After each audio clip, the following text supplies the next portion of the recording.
Shirlaine from TSE Tuition, and today I'll be talking about the 5 easiest techniques or devices to spot in a persuasive article.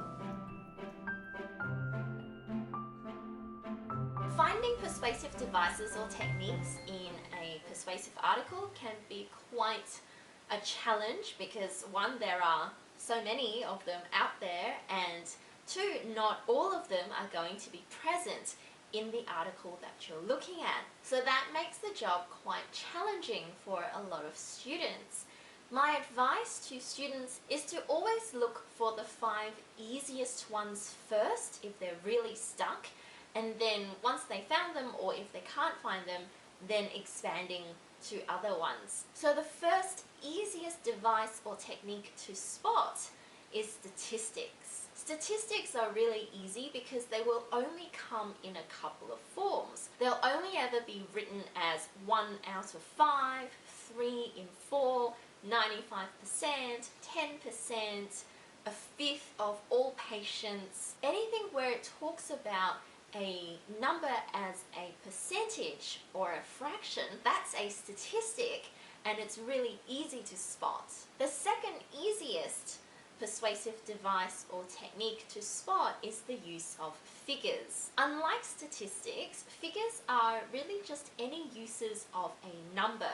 So $10 million, 1,000 kilograms, 32 people on the weekend. Anything that's a number, either in Roman numerals or written out, like spelt out in letters, would be a use of figure. The third really easy technique or device to spot is the use of quotes or expert quotes. These will almost always come in the form of quotation marks, so be on the lookout for that. If you can see quotation marks where it's quite obvious that it's come from someone else or something else, like an organization that's not the author, that's a quote. The fourth really easy technique or device to spot is expert opinion or expert reference. So these are references to experts in whatever field that the author is using. So these are authorities in particular fields that the author refers to. So they could be, the University of Pennsylvania, a government website, a research study conducted in Sweden, a poll of 1,000 GPs in Victoria.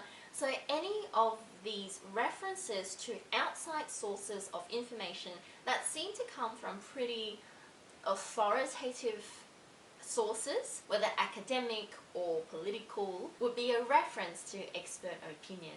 The fifth super easy technique or device to spot is anecdotes, whether normal anecdotes or personal anecdotes.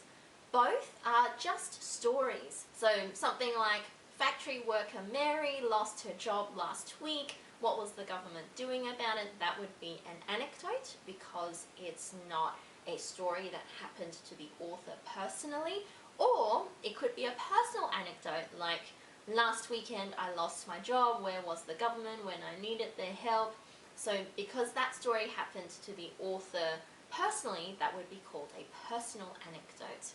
Either way, they are stories that have happened to people, either people that we don't know or the author themselves. Now, I say that these are 5 really easy techniques to spot, but they're also really easy techniques to talk about as well. So all of the techniques or devices that I've talked about so far, with the exception of anecdotes, they all work by creating a sense of authority about a certain subject. So statistics, figures, expert opinion, quotes, all of these things are meant to make us, the reader, feel like that the author has either done a bit of research, therefore they know what they're talking about, or that there are plenty of experts out there who are saying the same things as what the author is saying, and therefore making whatever the author is saying sound that much more reliable.